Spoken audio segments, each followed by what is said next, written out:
There's a orangutan in my bedroom. I don't know why. She plays with all my teddies and keeps borrowing my shoe. She destroys all of my houseplants and she keeps on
There's orangutan in my bedroom and I don't know what to do. She plays with all my teddies and keeps borrowing my shoe. She destroys all of my houseplants and she keeps on shouting, ooh. She throws away my chocolate and she howls at my shampoo.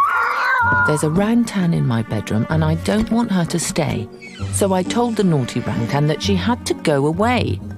Orangutan in my bedroom, just before you go, why were you in my bedroom? I really want to know. There's a human in my forest and I don't know what to do. He destroyed all of our trees for your food and your shampoo. There's a human in my forest and I don't know what to do. He took away my mother and I'm scared he'll take me too. There are humans in my forest and I don't know what to do. They're burning it for palm oil. So I thought I'd stay with you. Orangutan in my bedroom, now I do know what to do. I'll fight to save your home and I'll stop you feeling blue. I'll share your story far and wide so others can fight too. Orangutan in my bedroom, I swear it on the stars. The future's not yet written, but I'll make sure it is ours.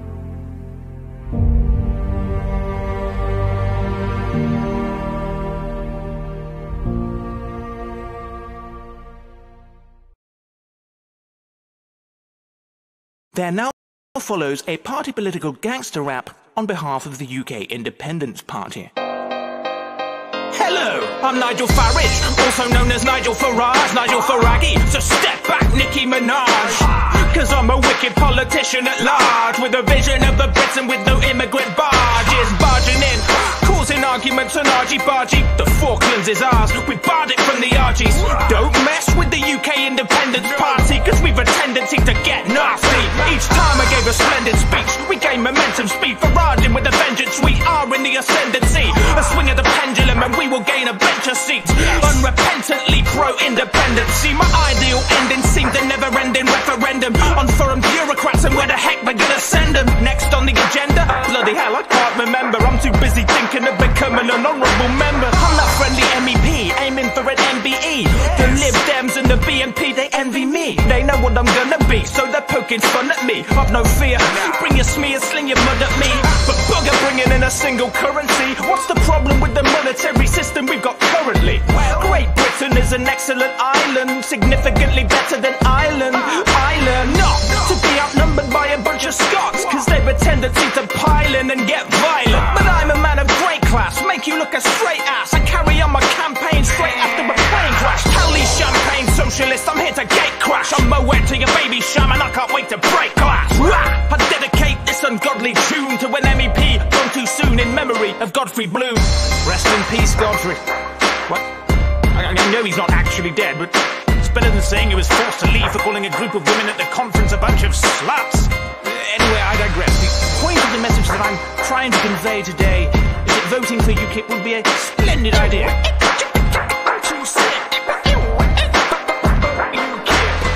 The fighting bull strikes again. God save the Queen. Penelope Keith, Dennis the Menace, Roger the Dodger, Tintin. What? Tintin's Belgian? Why wasn't I informed of this? Why did nobody tell me that Tintin is Belgian? Get his literature out of my office now! Damn bull. Duggleby. New Labour alienated and made them marginalised. Pull hard on the ties, wouldn't be part of the lies. Man.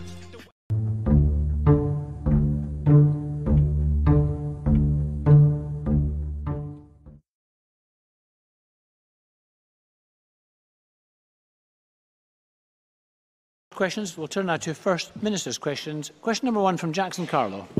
Thank you. Can I ask the First Minister, which plan delivers public spending in real terms over the coming years higher, the UK Government's budget plan or the SNP's Growth Commission?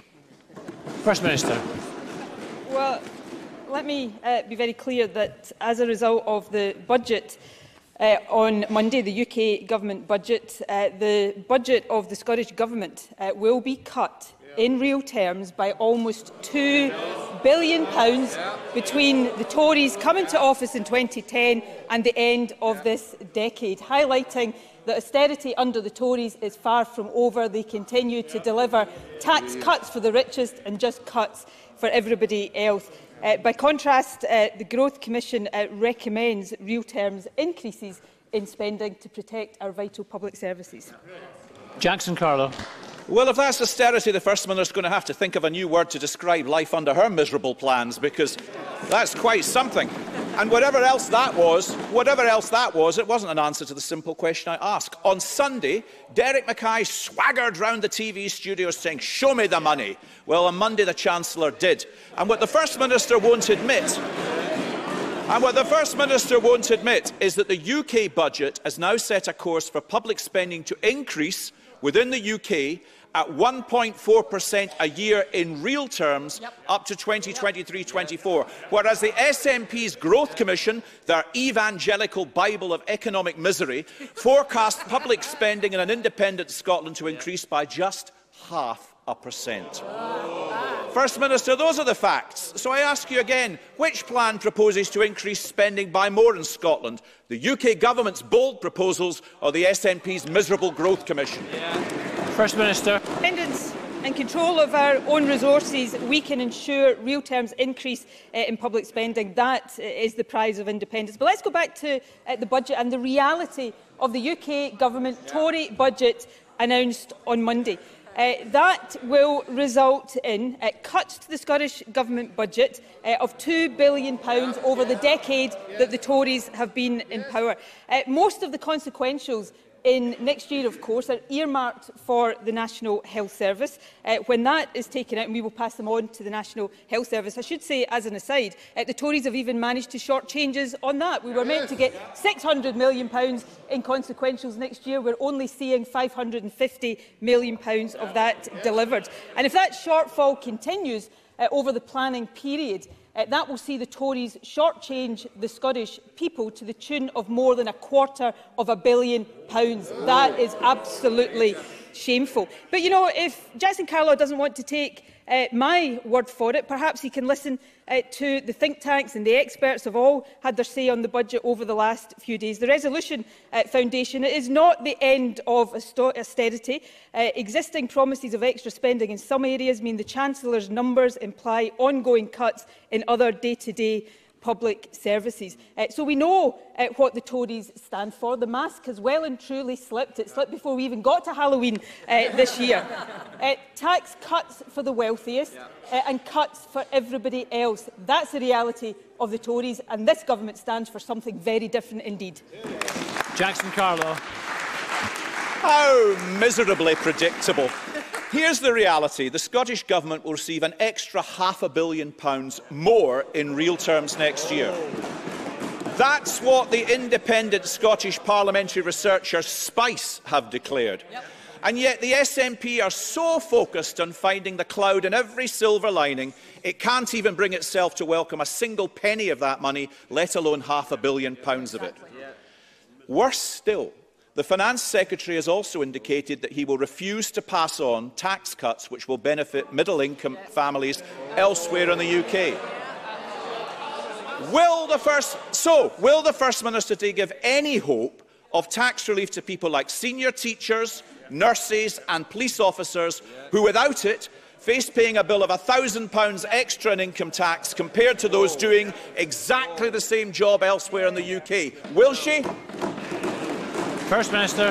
However Jackson Carlo tries to spin it, the reality is cuts to this government's budget as a result of decisions taken by the Tory Chancellor. I've got the figures here. £2 billion over the decade is the real terms cut in the budget of this government. That amounts to almost 7% in real terms. The Tories should be utterly ashamed of that. But let me turn to tax. And, you know, we are, of course, seeing the true colours of the Tories really highlighted today. When we set our budget on the 12th of December, the decisions we take will be driven by our determination to protect our National Health Service and our other public services, to tackle poverty and low pay, and ensure that those who earn the most in our society make a fair and reasonable contribution to our public services. It will be a balanced, progressive and fair budget, and it will stand in stark contrast to the one that we saw on Monday. But let me look at tax in more detail. And I am really surprised that Jackson Carlaw is prepared to defend the reality of this. Again, let me cite the Resolution Foundation. So these are not Scottish Government figures. 84% of the benefit from the Tory tax cut for the richest goes to the top half of the income spectrum. 37% of that goes to the top 10% of income earners. And then, looking ahead, and I'm quoting here the Resolution Foundation, the overall impact of tax and benefit policies put in place by the Tory government since 2015 will, on average, make richer households better off by £390 a year and the poorest fifth of households £400 a year worse off. Shameful. That is absolutely damning and shameful. And I'd be really interested to hear if Jackson Carlaw is prepared to stand up and defend that. Jackson Carlaw. Well, I'll tell you something. Audit Scotland's not very impressed with your efforts to protect the NHS because they think its current forecast is completely unsustainable. And what we get from the First Minister really is the usual basket of clichés. This was a budget which froze fuel duty and delivered a tax cut of £132 to the record number of Scots in work. It delivered a freeze on the duty on whisky, welcomed by the industry. Help for the oil and gas sector, welcomed by those in it. More than £500 million for Scotland's NHS. Help for our high streets, investment in our roads. And the SNP response? An all too predictable whinge. How tired, lacklustre and miserable. They wanted a freeze in whisky duty, they got it. They wanted support for oil and gas, they got it.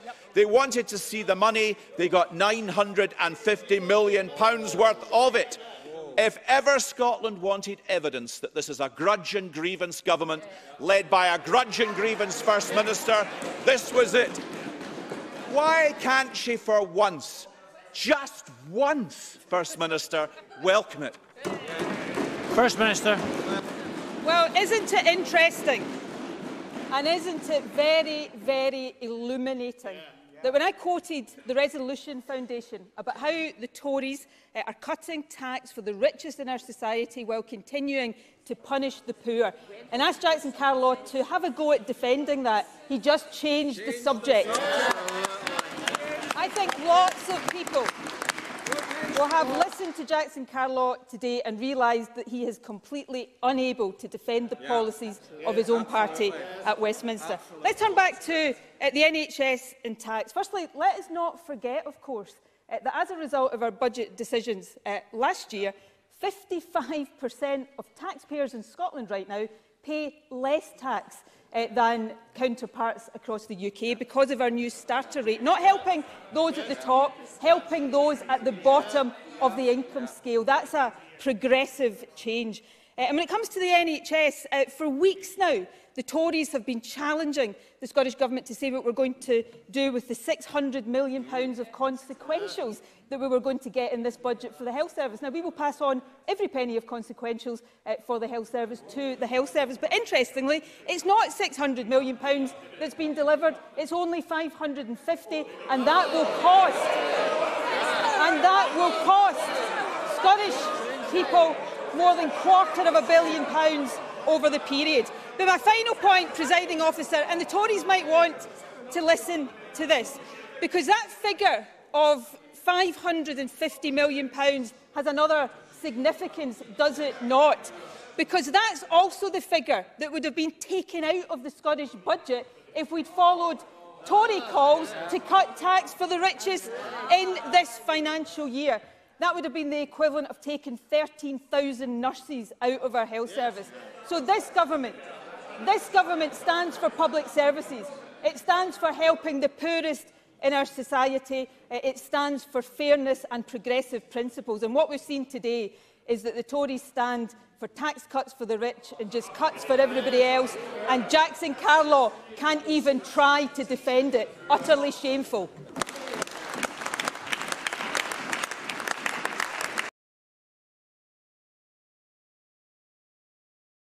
Doris, to be followed by Neil Findlay. Mr Doris, please. Thank you very much, Presiding Officer. This debate on universal credit is vitally important, although the matters we must discuss this afternoon are deeply unwelcome. Universal credit sits at the heart of a UK welfare reform agenda, in reality a cuts agenda which will remove around £3.7 billion from social security spending in Scotland by 2021. This is not simply numbers on a budget line, but rather cuts pushing families below the breadline, and it's simply unacceptable. Let me say from the outset, I believe universal credit is an ideologically driven endeavour by the Conservatives, an endeavour which is deliberately punitive and will inflict harm on some of the most vulnerable people in our society. There are many aspects of universal credit which I would consider cruel and unreasonable. However, what really gives the game away is the at least 5-week wait before a new claimant can receive any cash that they are entitled. The system is deliberately designed to ensure those most in need are left waiting without funds. That minimum 5-week wait. Indeed, the National Audit Office in its 2018 report stated that in 2017, around one quarter, that's 113,000 of new claims, were not paid in full on time. Late payments were delayed on average by 4 weeks. Staggeringly, from January to October last year, 40% of those affected by late payments waited a total of around 11 weeks or more.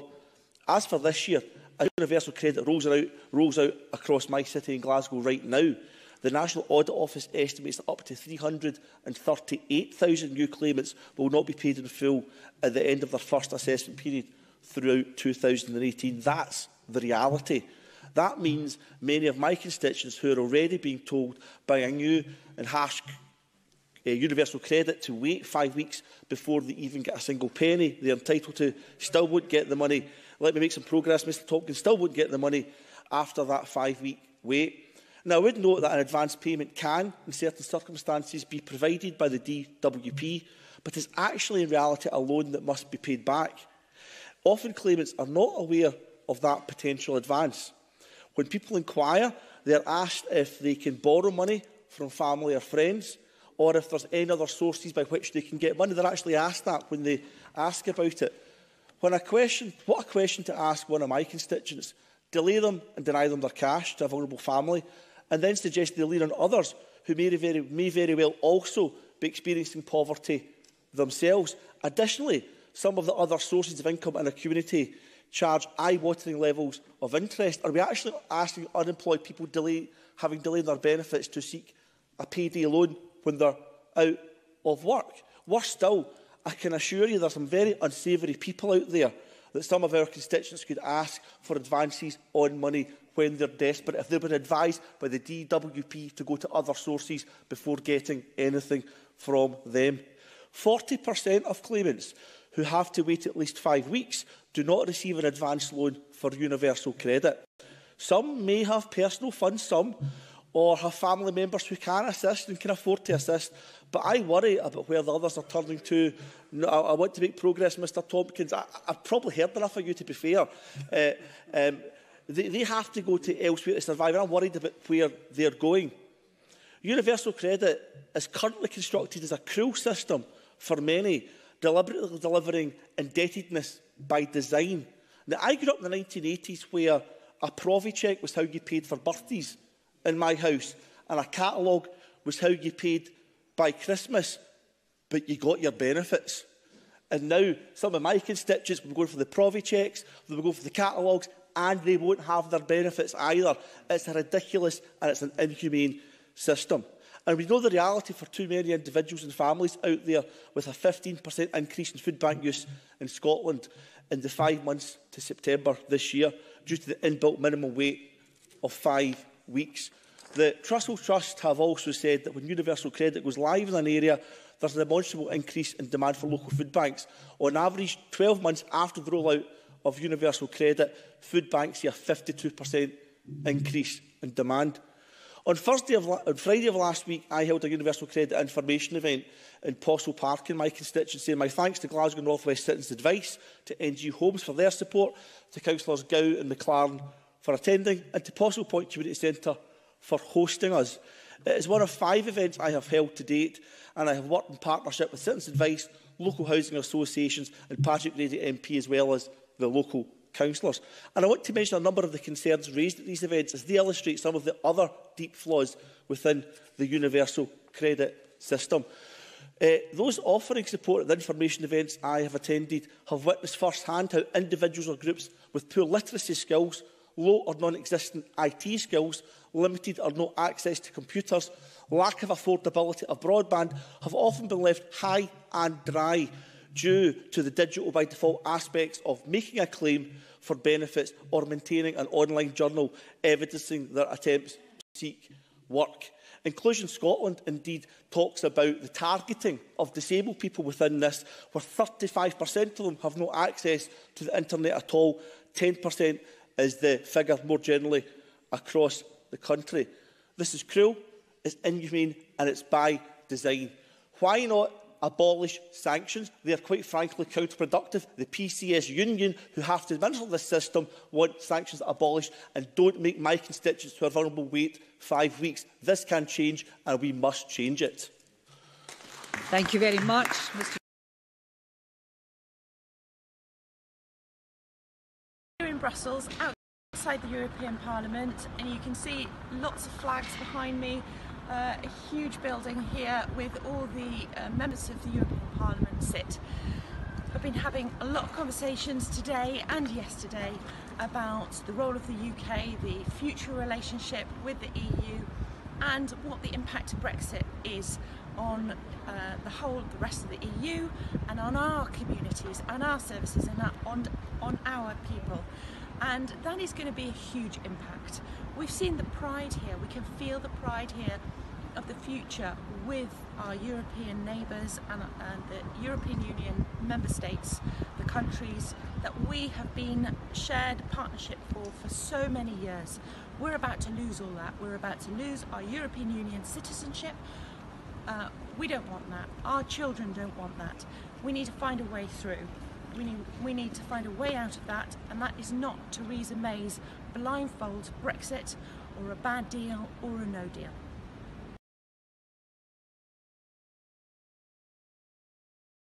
Talk about a pre-match morale boost. Joe Johnson's resignation message came on the eve of today's Brexit or Bust conference by the anti-EU Bruges Group, held at a club in London's West End. We've been trying to tell Number 10 privately for months, really trying, that there's no way Chequers would get through the House of Commons because it doesn't have the support. But unfortunately, they've simply not been listening to advice. Well, here is something, that you can't ignore. This really is a kind of wet kipper in the face moment. But he denied, as many here will do, that it brings any second referendum any nearer. Here they say, like Downing Street, the people have spoken and that is that.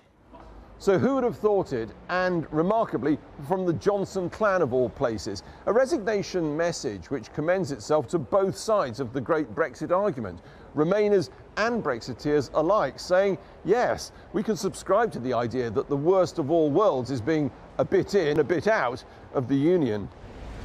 Plainly, Johnson Jr.'s valedictory assault yesterday on his boss's big idea warms the hearts of his fellow Remainers, as well as that of big brother Brexiteer Johnson Sr. Fellow Remainers like Philip Lee MP. I don't think any of my Conservative colleagues want to bring down the government, but what they are concerned about is the national interest. They're putting their country first, and they can see that where we've arrived with regards to this Brexit arrangement is not what the Brexit voters voted for in 2016, let alone obviously the Remain voters. So he says a second referendum is a no-brainer. Some Remainers clearly pulling the plug on the PM's plan. But what of the government's life support machine itself, the Democratic Unionists? They want reassurance, but say they're getting just more anxiety. Their party leader wrote today, "Last week I wrote to the Prime Minister outlining broad concerns about the direction of travel.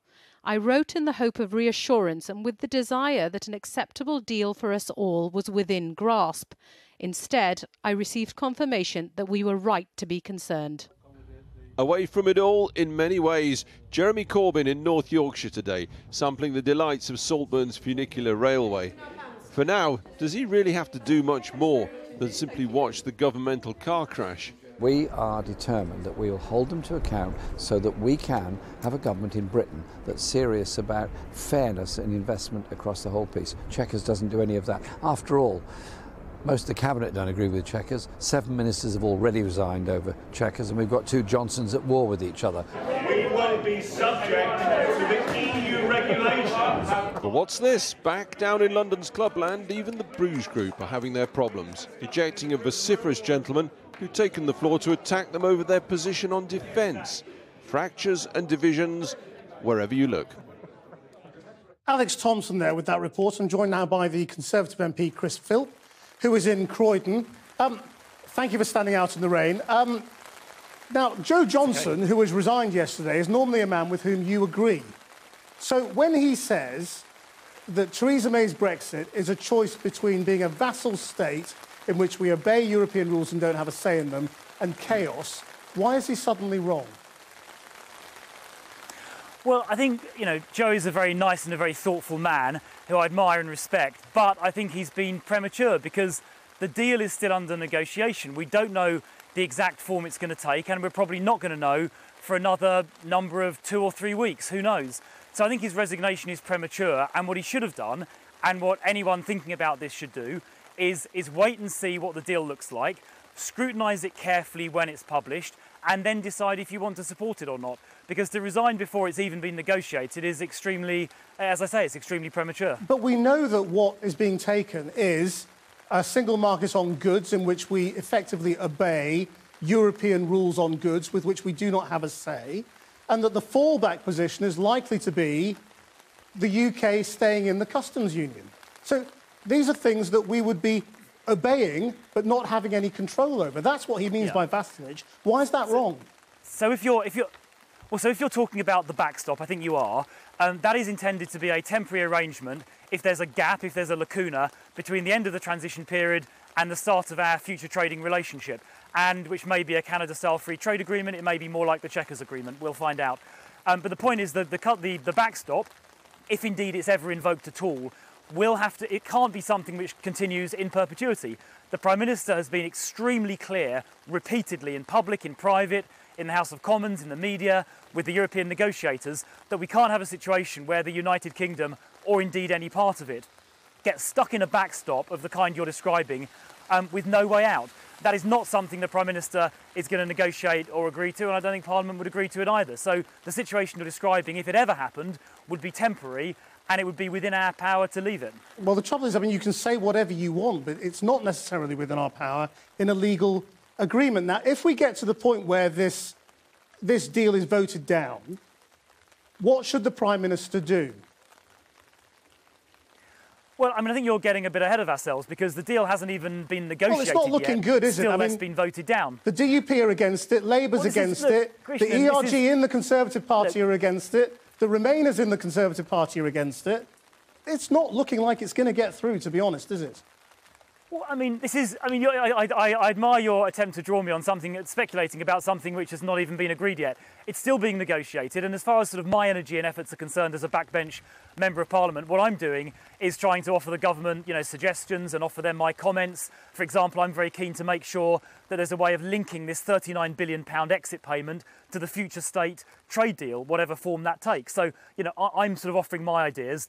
It's way premature to think about, what may happen if the deal gets voted down. It hasn't even been agreed yet. What we should all be doing, those of us with the national interest at heart, is supporting the Prime Minister in doing this very difficult negotiation. What's the plan B? And the Labour Party have come out and said, well, hang on, the Labour Party have come out and pretty much said they're going to vote against this deal no matter what it contains, and that is extremely irresponsible. What they should be doing, if they're a responsible opposition with the national interest at heart, is saying that they'll look at it and make a decision when it comes out. But they're not saying that. They're saying they'll vote against it no matter what, and that is irresponsible.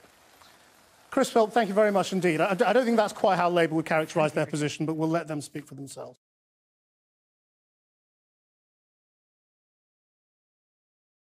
A Sinn Féin rally in the border town of Castleblaney to support the party's candidate in the Irish presidential election. Sinn Féin want a united Ireland and fear that a physical border could reappear on this island if the UK crashes out of the EU. It is a reckless scenario. It will raise a question mark over the peace agreements and the peace infrastructure that we have so painstakingly built over decades. It's a matter of astonishment to me that the British establishment can be so utterly thoughtless and perhaps even malicious. In 1972 in Newry, an IRA bomb at a customs post like this one killed 9 people. At the EU summit, the Irish Prime Minister showed this Irish Times interview with the daughter of one of the customs officers killed to European leaders. A reminder that peace remains fragile. I don't think any of the politicians have any idea what the border's about, really. Somebody goes out to work that morning and they come back in a plastic bag. Not everyone living in the border area fears Brexit. Ulster Unionist councillor David Taylor is loyal to the British Crown. The comments made by the Irish Prime Minister in relation to the possibility of violence were both irresponsible and deeply unfortunate. In my opinion, it should not be used as any way to gain leverage or advantage as part of the ongoing Brexit negotiations. In Ireland, the border is not just about customs or economics, but about identity, being Irish, being British. These questions were more or less solved by the signing of the Good Friday Agreement 20 years ago, but Brexit brought them back to the surface.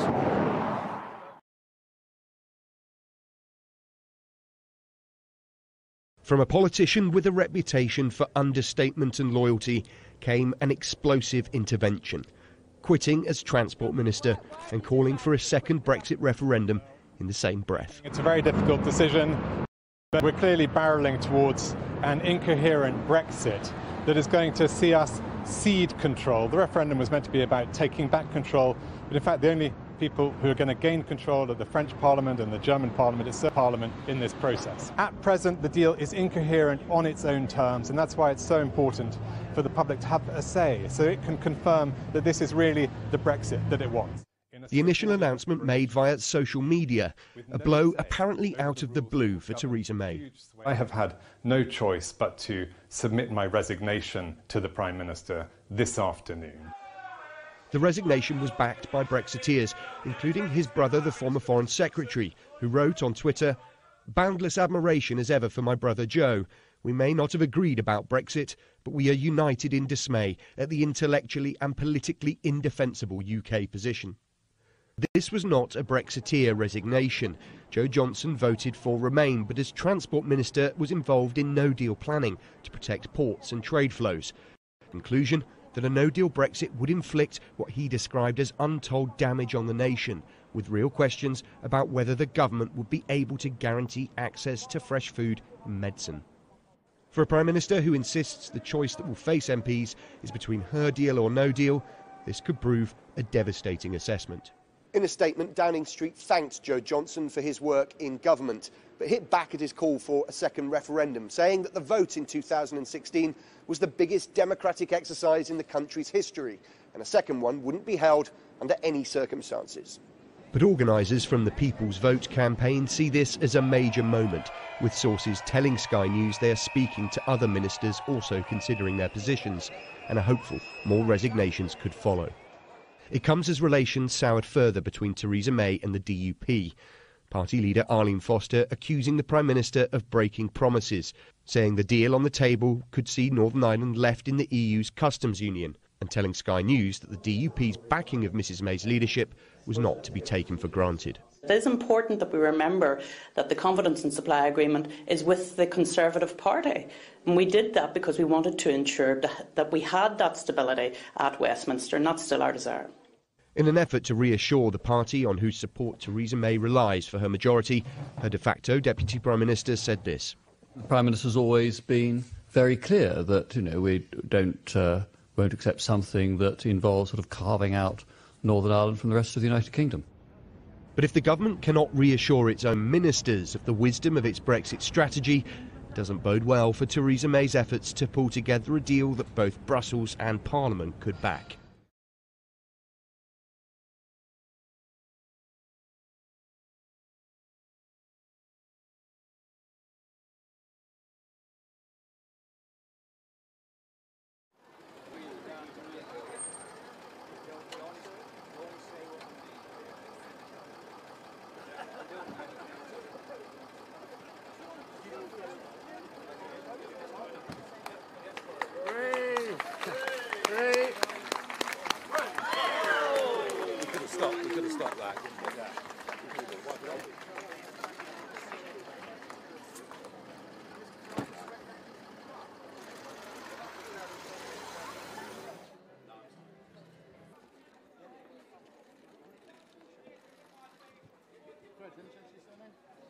on your media channel. Stop making Nigel Farage to some kind of cartoon. He is a dangerous influence on impressionable people in this country. He doesn't represent anybody's rights. He doesn't represent anybody's future. He represents a past that this country could do without.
Our goal is simple: a fairer country for all those born here, for those who have chosen to make this their home, and for the generations yet to come.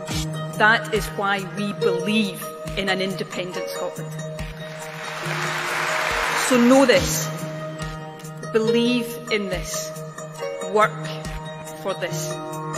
Hope is possible. A better future is within our grasp. And together we are going to make it happen.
Well, I grew up in a Scotland where the decisions about our future are taken by the people who care most about Scotland, the people who live here.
rest in a box, addressed to the stars in the sky.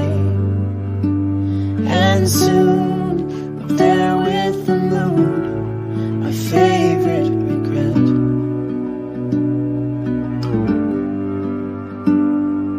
Forever my favorite regret.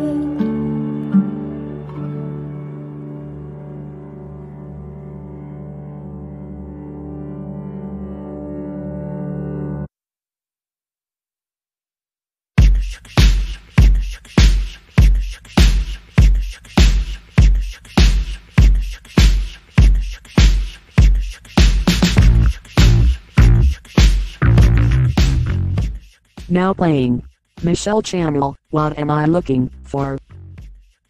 Started on this journey, but I didn't know how far I'd go.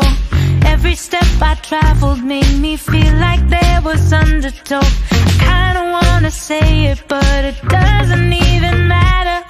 'Cause every time I think I'm there, I find another ladder. Tell me that you want me to be understood. Oh no. What am I looking for? What am I looking for? What am I looking for? Ooh, what am I looking for? What am I looking for? What am I looking for? Ooh, what am I looking for? Climbing up too high or far will surely bring me down again. But how can I keep moving when I know what's waiting at the end? I kinda wanna say it, but it doesn't even matter. 'Cause every time I think I'm there, I find another ladder. Tell me that you want me to be understood. Who knows? What am I looking for? What am I looking for? What am I looking for? What am I looking for? What am I looking for? What am I looking for? Ooh, yeah, yeah.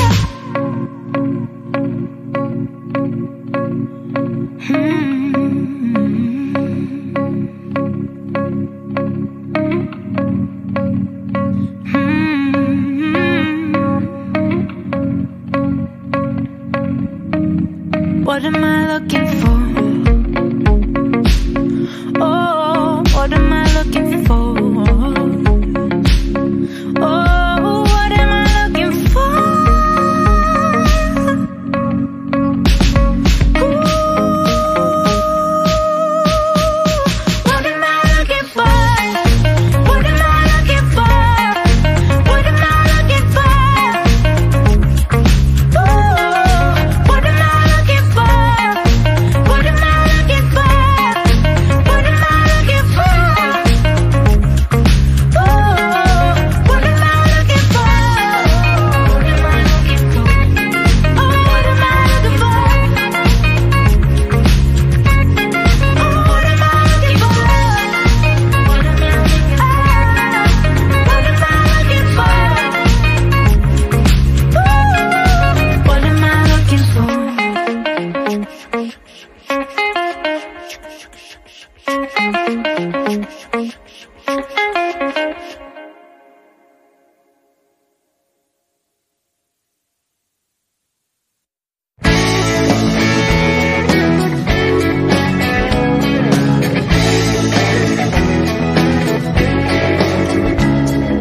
What to do, what to wear, you don't know. Next we have Jeff Hurley, Love You Forever. All I know to be true, you love me and I love you, and that's the way it should be. When I'm left to wrestle with the things inside my head, all my thoughts return to you, and all the things we said. Baby, I know I will love you forever. Baby, I know we will always be together. Baby, I know I will love you forever.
the coolest radio station in the world, Radio Ice, from Independent TV and Radio Scotland.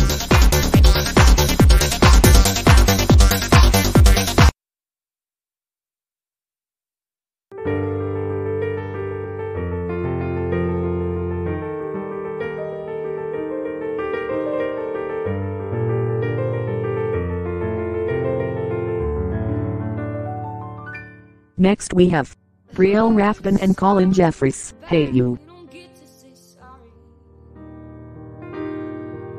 And any love we ever had is now only scarring. I believed your every word. You were throwing rocks at me.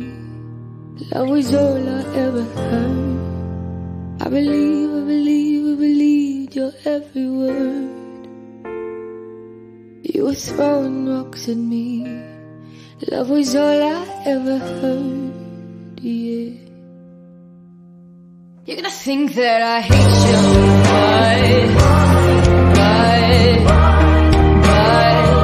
it's just that you would be wrong when you're singing this song, so I don't.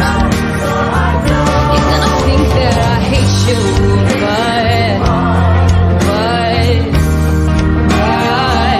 it's just that you would be wrong when you're singing this song, so I don't.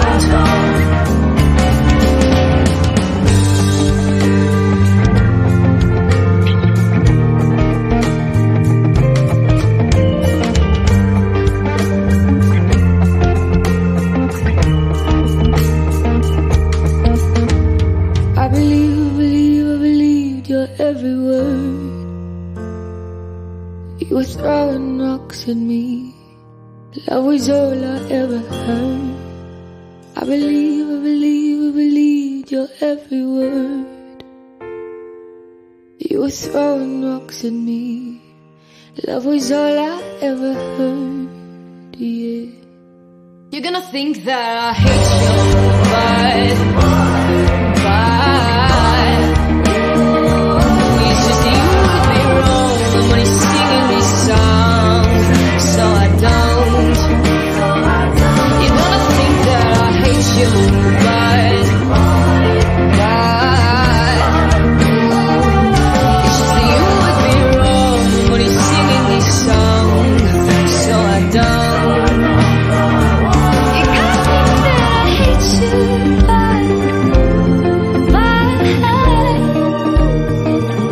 it's just that you would be wrong when you're singing this song, so I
Now playing Dansberg music, no evidence.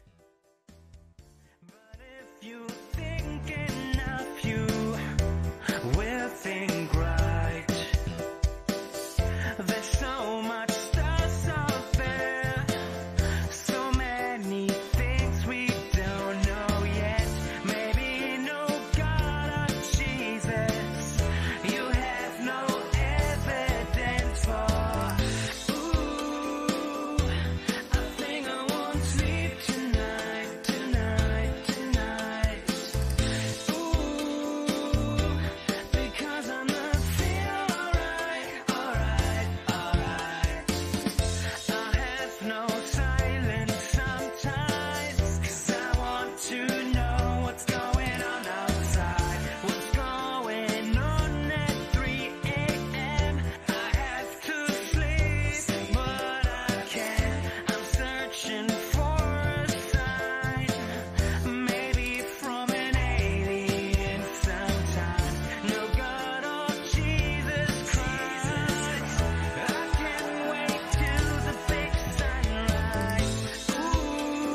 Next up is Redneck Surfers, Sheep's Shit.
Next up is Tino Toivonen, Fox Will Lead the Way.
You're listening to Independent TV and Radio Scotland, Channel Radio Ice.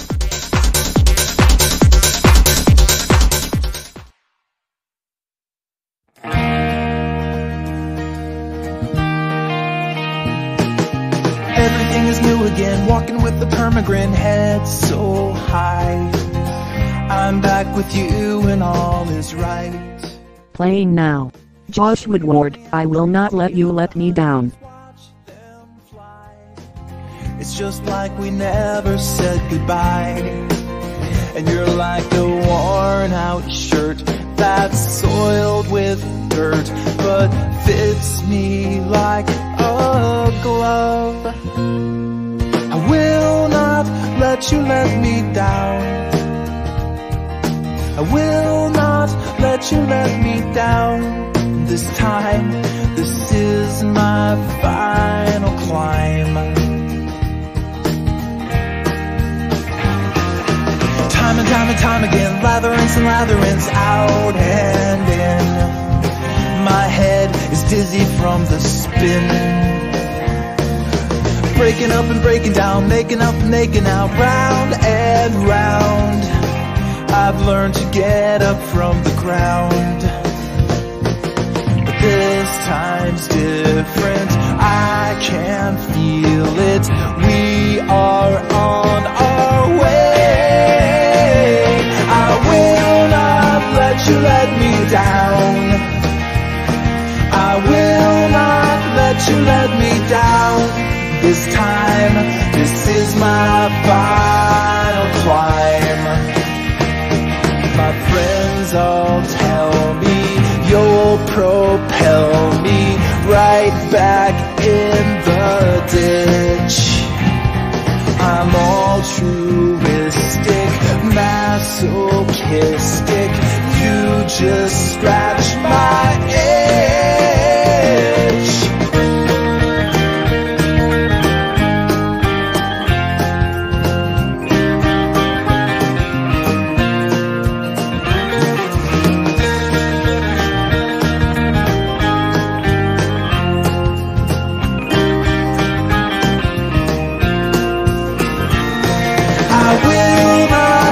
You let me down. I will not let you let me down. This time, this is my final climb, and I will not let you let me down. I will not let you let me down. This time, this is my final climb.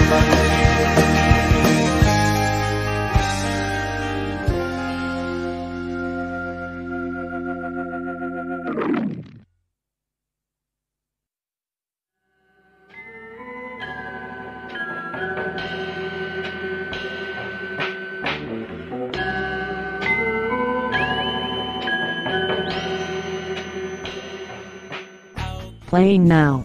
Semi-automatic, written by myself.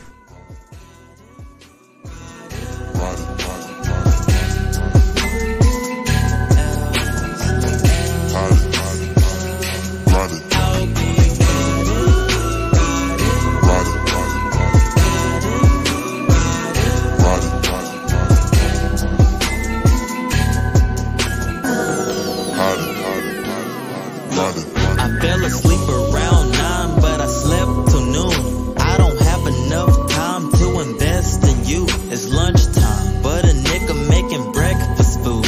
My entire house is clean except my room. I got clothes everywhere spread across my floor. I got family in town, so I locked my door. I got a text message asking me if I wanna smoke. Is that a trick question? Do you mistake me as a joke? No. Roll my weed up and find a place we can meet up. Kick my feet up, I'm in my Yeezy Adidas. I never draw with my seat up. When I'm driving, I lay back. How many times I'ma say that I be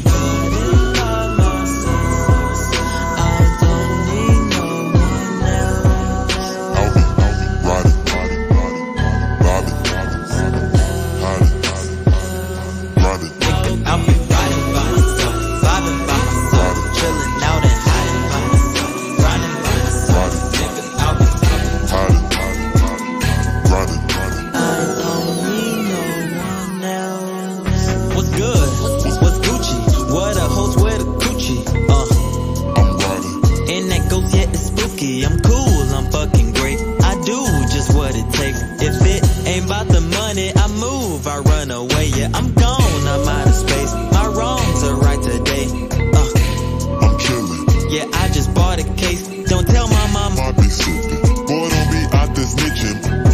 want it easy, I don't wanna hear that bitchin'. Put the key in ignition. Put the key in ignition. I'm moving silence, really just trying to kick it. So insane, I'm shining with golden chains. It's the Superman, I'm riding with Lois Lane.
to fly away.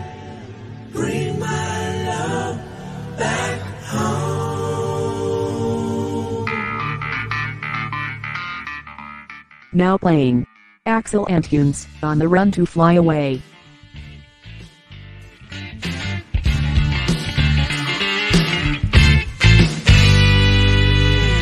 I used to search myself, the mirrors of my life, down around the road to anywhere. Standing in front of you, things I left behind. Someday this broken heart will heal. You help me through the night.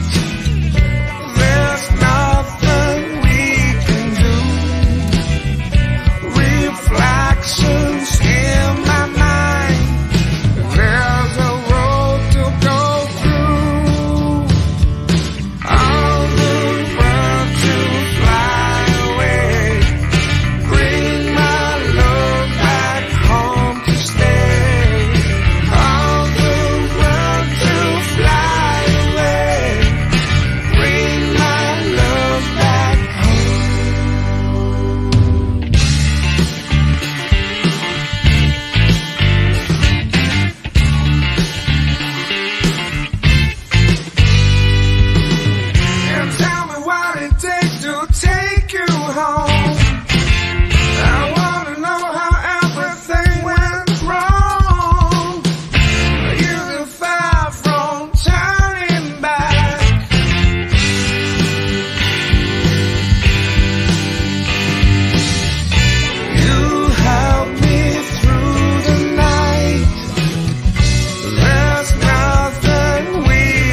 stay.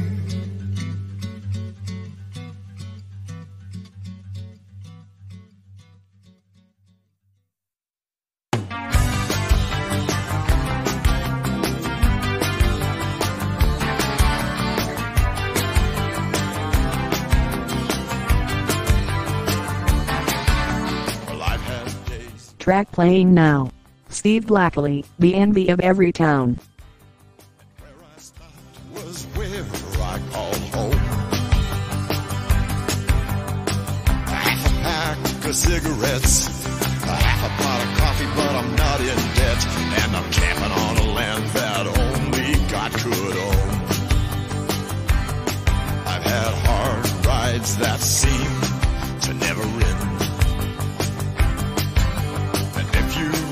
Then you know what that's like. Those last few miles brought me to my end. I used up all my strength on a headlong wind, and like prayers that were answered, I seen them truck stop lights. There's a lot of folks in this world that care, and even those with a little seem willing to share. I feel their envy in every town as they're watching me leave. I hear my engine sound, and I just don't have the heart to settle down. No, I just don't have the heart to settle down.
You're listening to Independent TV and Radio Scotland. Channel Radio ICE.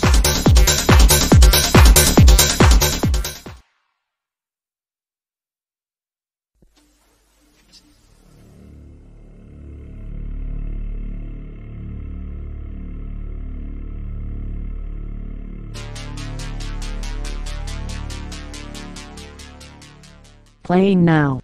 Dog Sounds, Dream Freedom.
Next we have Daniel Kaur, The End.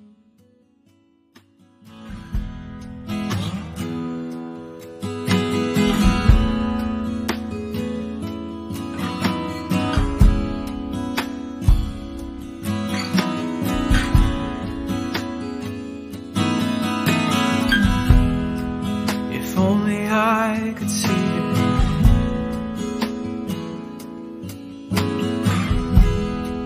If only I could find my home. If only I could be set free from this apathy that dulls the pain within my aching soul. I can't just hide here any longer.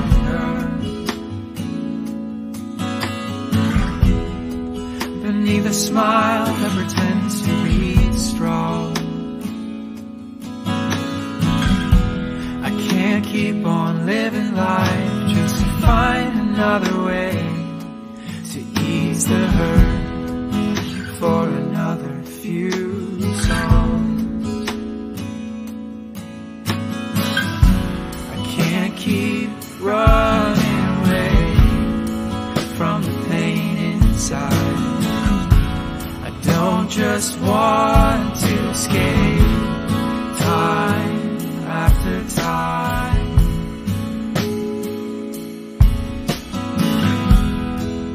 I have nothing left to offer,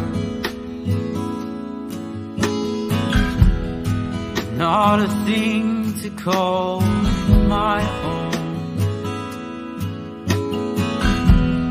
Pain in my heart is coming out for all to see, and I've never felt so empty and alone.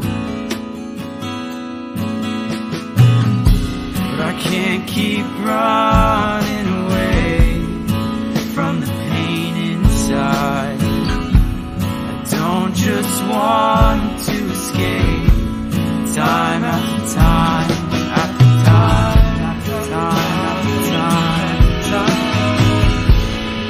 So maybe here at the end of myself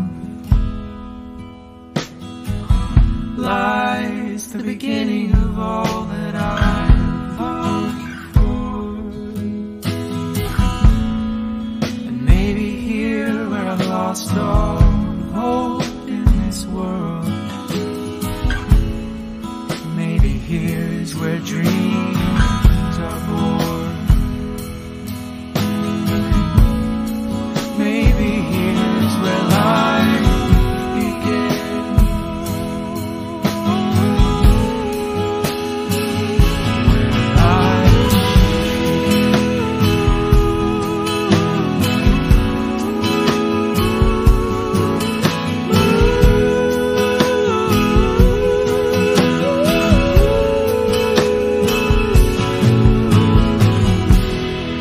I have nothing left to offer, not a thing to call my own. The tears in my heart are coming out for all to see, but maybe these tears will lead me home. Oh.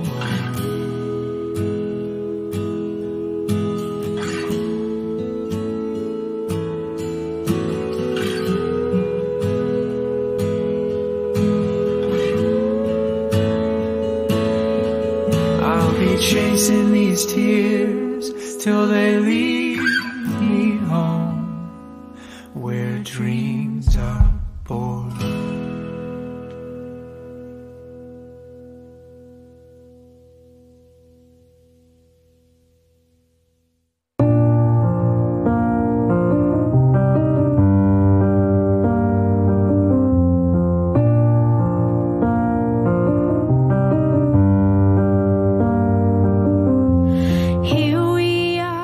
Next we have Michelle Channel, Taking a Chance. Been much for gambling until now. With all of the odds are stacked against us, right down to one. Well, that's why you've gotta bet it all. So roll down, 'cause I'm taking a chance on you.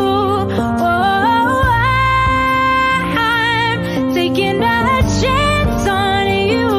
So don't let me down like you always do. Oh, would we be better off if I just got up and left? You say the house wins the longer that you stay. And if you had to bet all your money on love, would you put it all on me? Or would you play it safe and walk away? Let's roll them. Oh, so roll them. 'Cause I'm taking a chance on you. Oh, I'm taking a chance on you. So don't let me down. Oh, the way you always do. You always do. I'm trusting you to pull us through. I'm trusting you. I'm counting on you.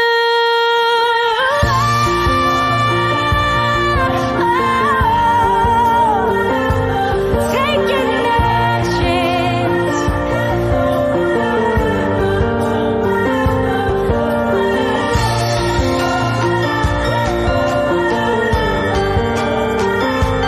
Taking a chance.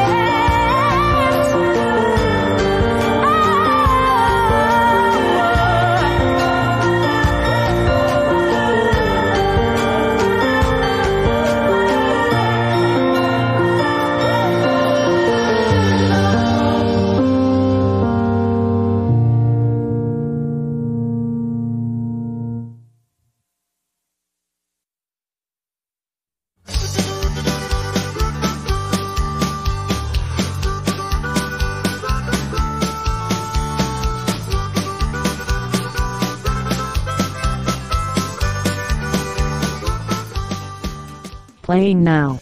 J.B. Skelton, Dooley's Ditty.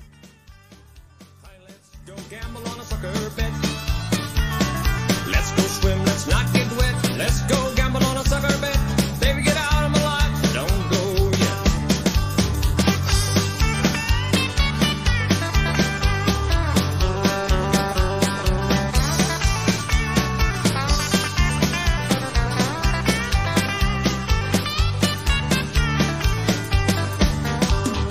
Honey, let's go talk football.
sucker bet.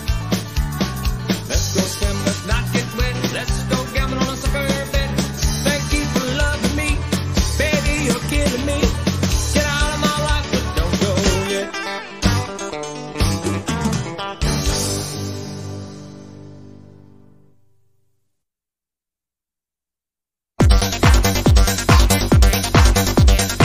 The coolest radio station in the world, Radio Ice, from Independent TV and Radio Scotland.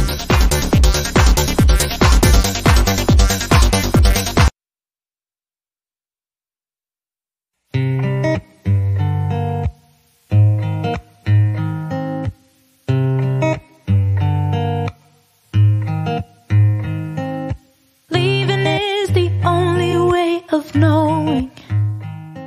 Now playing. Michelle Channel, Not Going to Stop You. I won't be the reason you stop growing. I know there's something there beyond our door. Loving you hasn't always been simple. All the things I feel I can't explain. My heart won't like the choices I'll be making. But if you were in my place, you'd do the same. So go on your way. I'm not gonna stop you, my love. Won't ask you to stay. I'm not gonna stop you, my love. My love.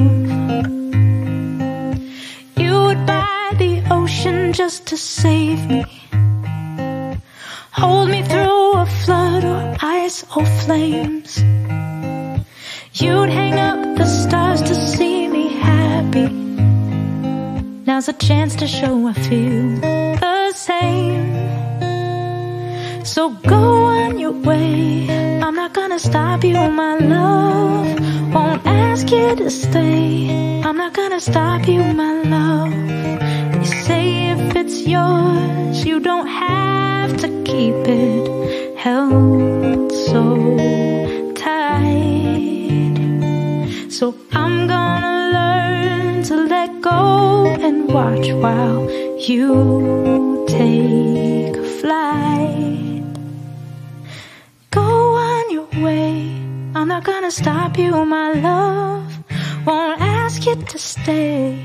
I'm not gonna stop you, my love. If my heart should break, I'm not gonna stop you, my love. So go on your way. I'm not gonna stop you, my love. My love.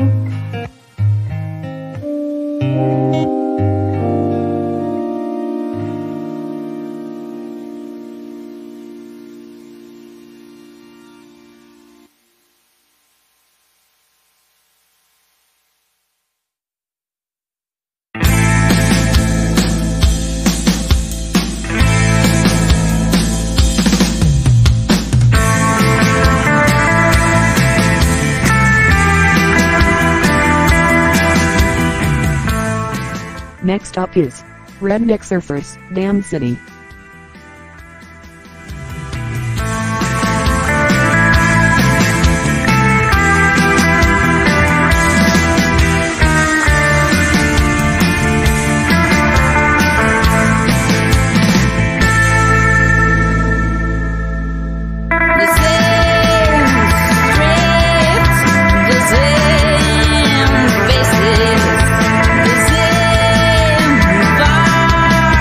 The same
looking for a child star missing in London,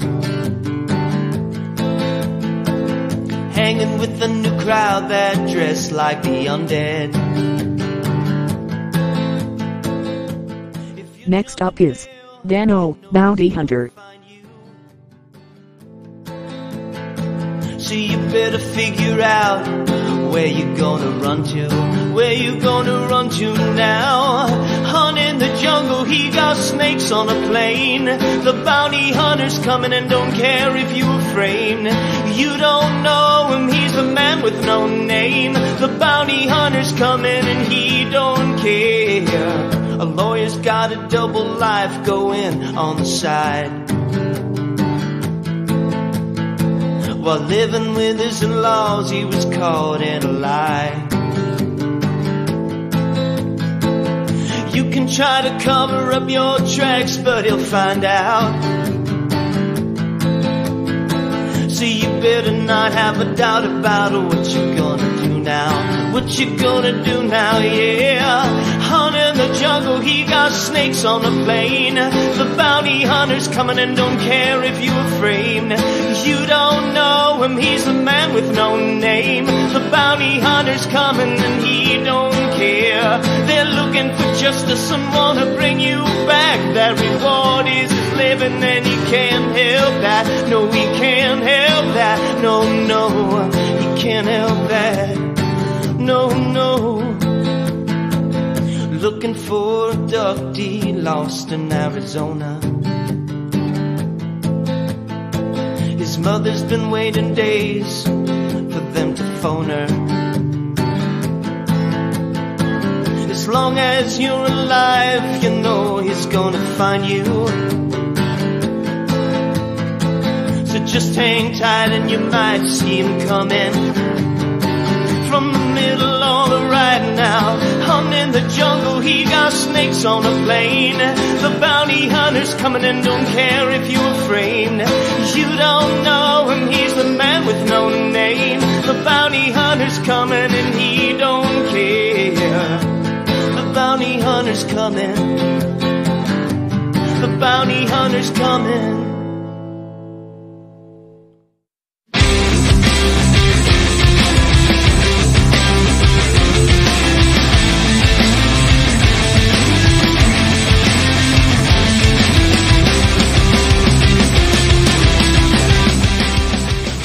Now playing Color Out, Peace in Suffering. No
You're listening to Independent TV and Radio Scotland, Channel Radio Ice.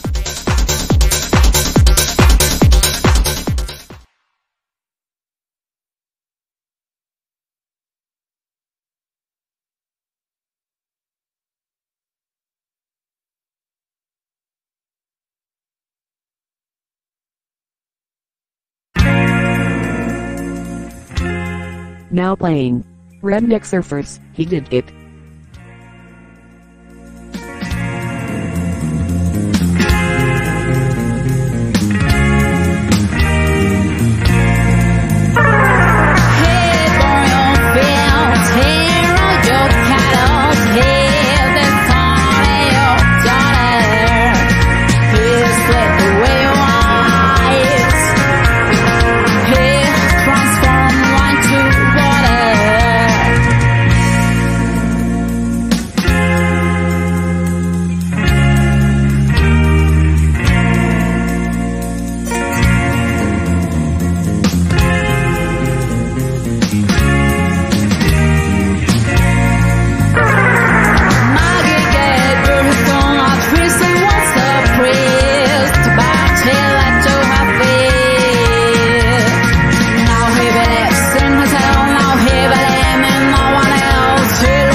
Track playing now.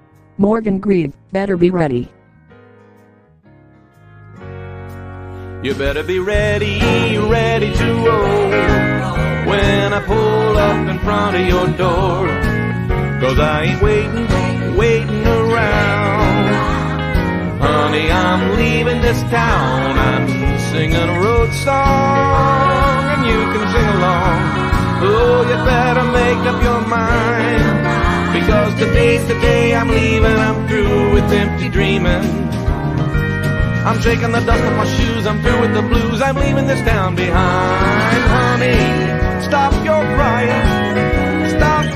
and take my hand. I ain't spent 30 years dying, like Papa trying to squeeze a living out of this lifeless old land.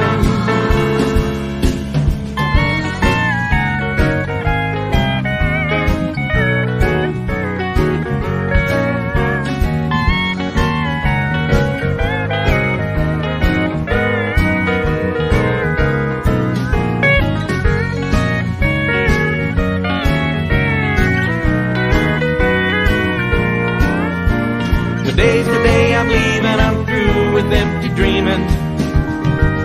I'm shaking the dust off my shoes, I'm through with the blues, I'm leaving this town behind. many dusty days. Too many crops to raise, there ain't no reason to stay. There's gotta be a better way, I'll end up crazy dead in prison. If I'm dropped off before tomorrow's sun has risen. But baby, if you don't go, there's one thing I want you to know. After all that we've been through, you're a part of me, and baby, I'm a part of you.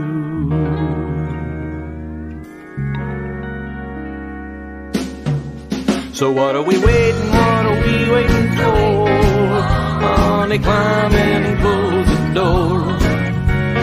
Roll down the window, let down your hair. Wherever the wind blows, we'll be there. I'm singing a love song to the highway, and you're singing the great harmony. Today's the day we're leaving, we're through with empty dreaming. We're shaking the dust off our shoes, we're through with the blues, we're leaving this town behind.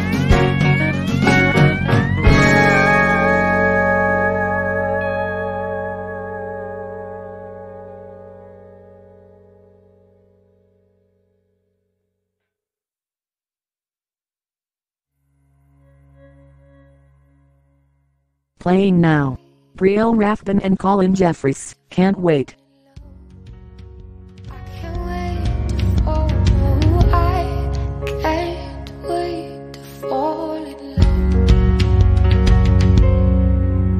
I see the sunrise, I see the sunrise, and just as I face, my soul starts to dive in.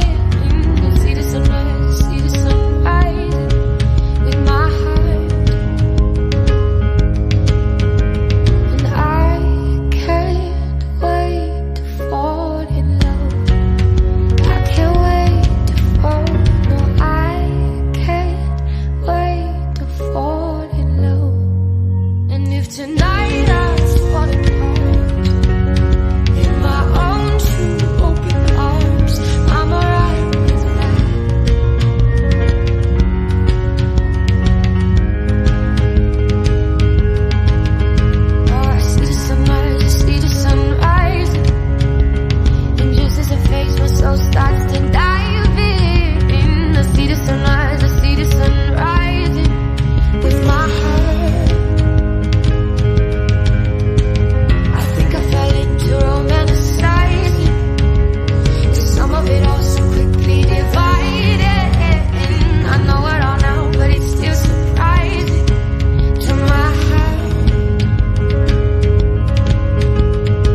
Next we have Michelle Channel, Miles of Memories.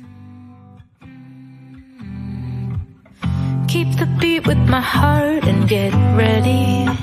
Jumping in is the cure for being split into parts. I barrel into the next 20 seconds downhill like a rock.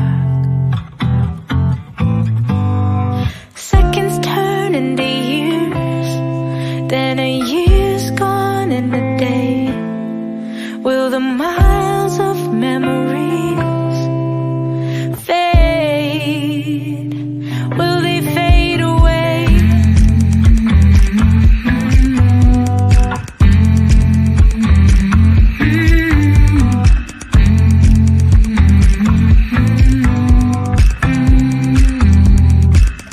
I get lost in the roles of old movies.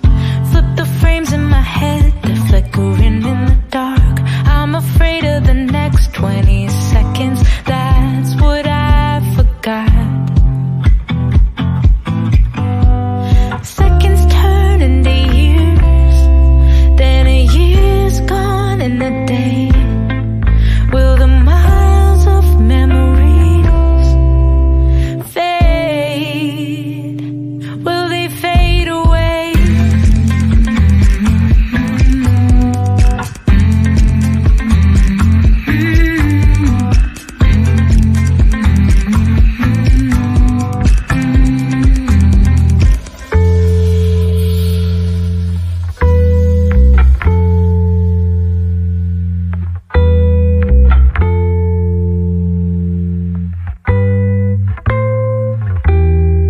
How long can I stay and keep myself away?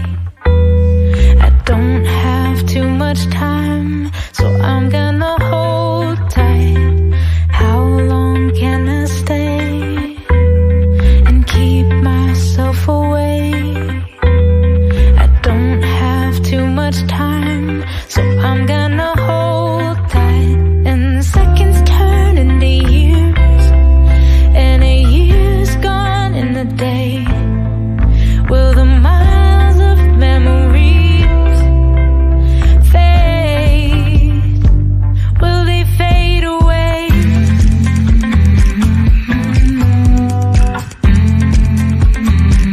Will they fade away?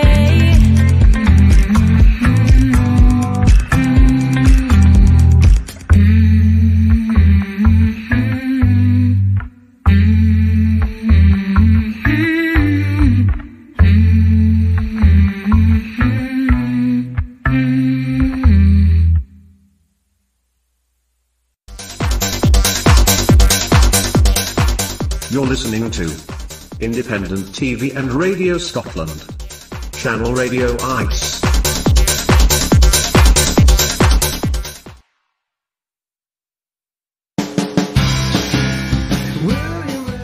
Next up is Fresh Body Shop, Outsider. Let's blow